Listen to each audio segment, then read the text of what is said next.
થઈ ચૂક્યા છે।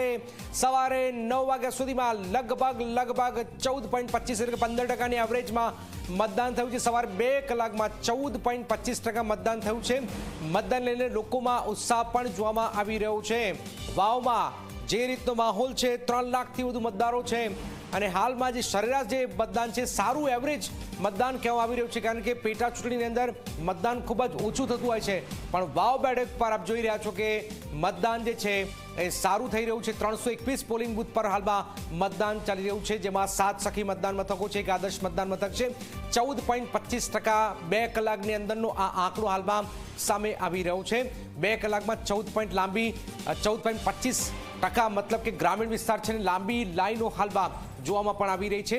તો આ એક સારા સંકેત છે લોકશાહીની દ્રષ્ટિએ કે લોકો વોટ કરવા જાય છે। તો આપ જોઈ રહ્યા છો કે જબરજસ્ત ઉત્સાહ લોકોની અંદર જોવામાં આવી રહ્યો છે અને જે રીતનું વોટિંગ પેટર્ન જે છે એ વાવ પર તમામ લોકોની નજર પણ જોવામાં આવી રહી છે।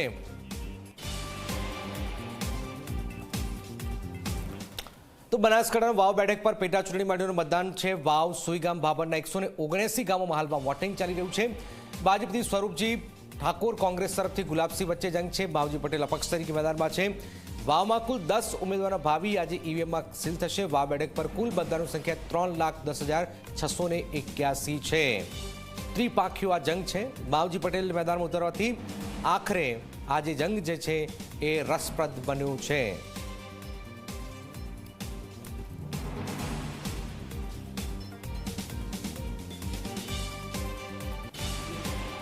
તો વાવ બેઠક પર अब જો કે જે મુકાબલો છે એ જબરજસ્ત મુકાબલો છે અને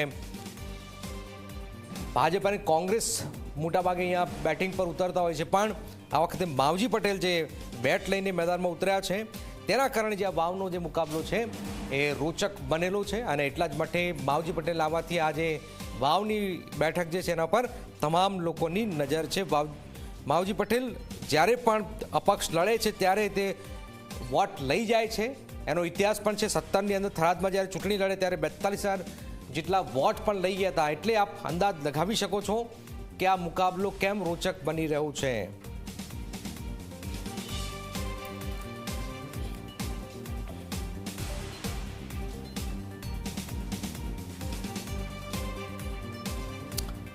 તો બનાસકાંઠાના વાવ બેઠક પર મતદાન વચ્ચે ઈવીએમ ખોટકાયું છે। વાવના ભાખરી ગામમાં ઈવીએમ ખોટવાયું છે। મતદાન શરૂ થયાને થોડા સમયમાં જ ઈવીએમ ખોટકાઈ ગયું છે। ઈવીએમ બંધ થતાં જ લોકોએ રાહ જોવાનો વારો આવ્યો છે। અડધો કલાક સુધી લોકોએ રાહ જોવી પડી છે। ઈવીએમ બદલી દેવાતા જ ફરી મતદાન પણ શરૂ થયું છે। તો વાવની અંદર કેટલીક જગ્યાઓ પર આપ જોઈ રહ્યા છો લોકો વોટિંગ કરવા આવે છે, પણ લોકોને ખબર પડી કે ઈવીએમમાં કેટલીક પ્રોબ્લેમ આવી રહ્યો છે, તાત્કાલિક એને બદલી દેવાયું છે। મતદાન શરૂ થયાને થોડા સમયમાં જ આ ઈવીએમ ખોટવાયું હતું।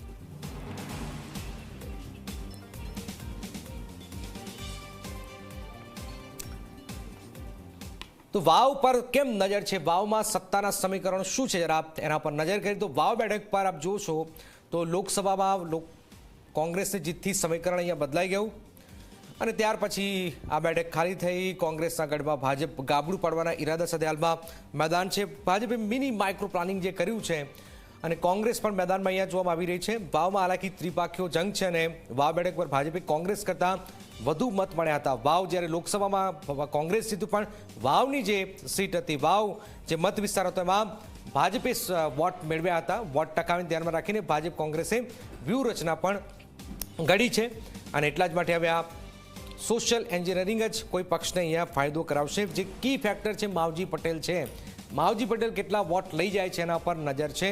અપક્ષ માવજી પટેલ બંને પક્ષ માટે માથાનો દુખાવો બન્યા છે, પણ ખાસ ભાજપ માટે માથાનો દુખાવો માવજી પટેલ બન્યા છે। અપક્ષ ઉમેદવાર 30,000 મત લઈ જઈ શકે છે એટલું એવરેજ જો માનવામાં આવે તો ચૌધરી સમાજના મતમાં ભાગલા પડવાની શક્યતાઓ પણ હાલમાં સૌથી વધારે જોવામાં આવી રહી છે। તો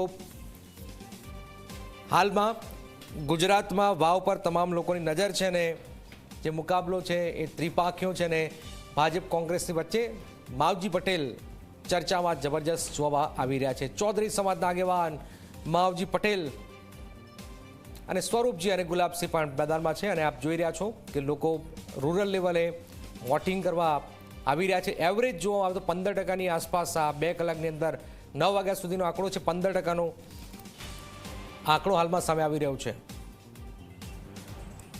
ચલો જાણી લઈએ સ્વરૂપજી કોણ છે. તો